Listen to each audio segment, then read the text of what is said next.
Alright, this is going to be a little test of the antenna problem on the iPhone 4, just to see what it does or does not do. Right now I have it calling a 3G in the other room, and I'm playing the WWDC 2010 keynote over it for audio quality. So I'm just going to put it on speakerphone here.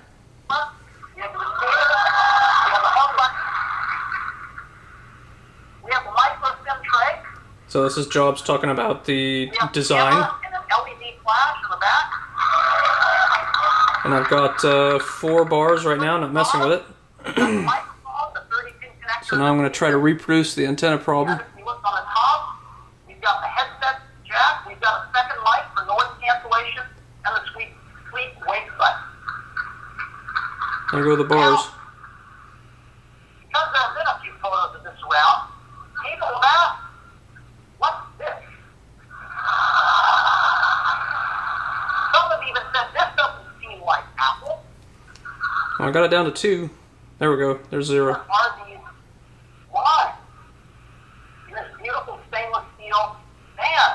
0 signal. Well, it turns out there's not just one of them.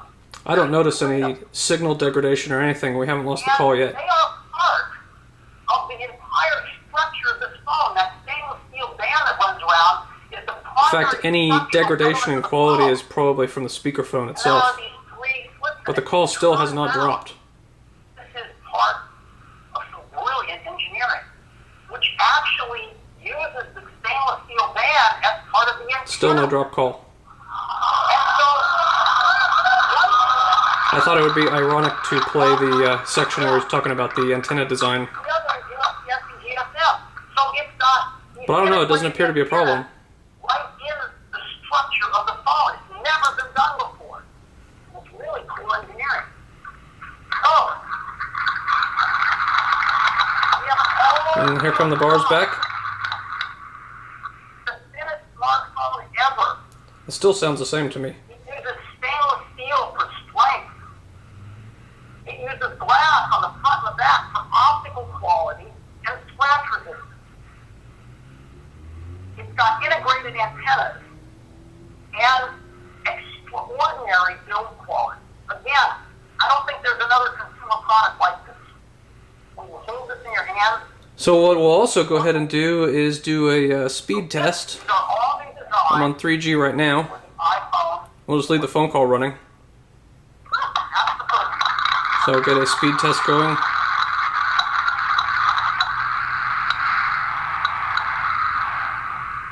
Second one, this is a biggie. Something we call the retina display.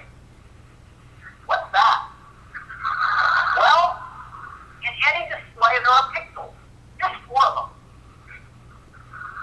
We start off with the retina display by Now we'll go ahead and try to reproduce the signal loss again. as many pixels in the same amount of space.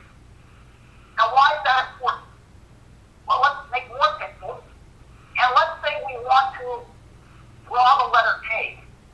And this is the outside boundary of one of the strokes of a letter, the letter A.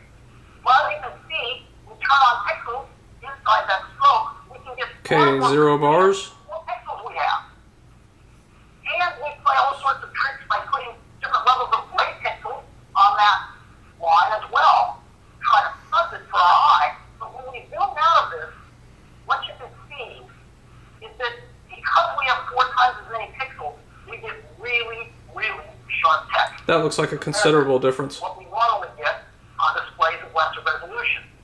Now the Retina display has 326 Like pixels. 2/3 the bandwidth gone. Do it one more time. There's never been a display like this on a phone. People haven't even dreamed about a display like this on a phone. But it's more than that. It turns out that there's a magic number right around 300 pixels per inch. That when you hold something around 10 or 12 inches away from your eye, is the limit of the human retina to differentiate the pixels. And so they're so close together when you get at this 300 pixels per inch threshold that all of a sudden things start to look like 2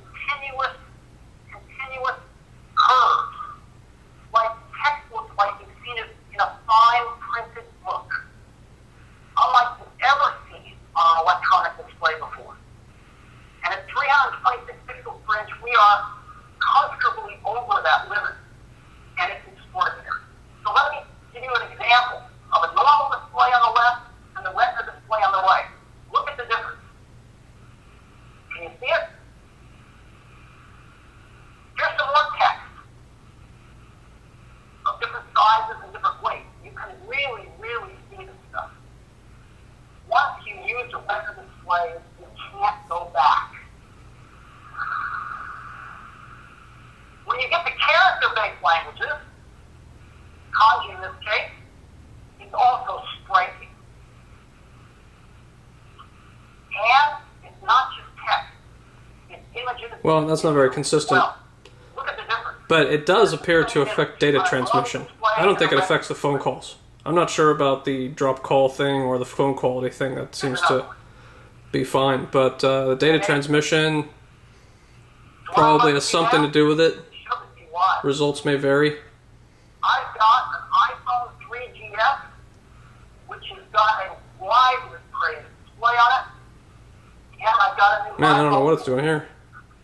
Wow, look at that ping. So, I'm going to both fire it up here. There we go. And I can ask them to blow these up. There we go. Look at that difference now. This is pixel. We had to get special projectors for this because most projectors can't display as many dots as are on a retina display. So this is pixel for pixel accurate right off these two displays. And you can really see it. Look at that folder there. Let me go inside. You can look at the icon of the folder, compare them, look at the text, look at the letter, look at the icon of the wow. the icon of the clock. For what it's worth. Isn't that amazing? So now, Take from that what you will.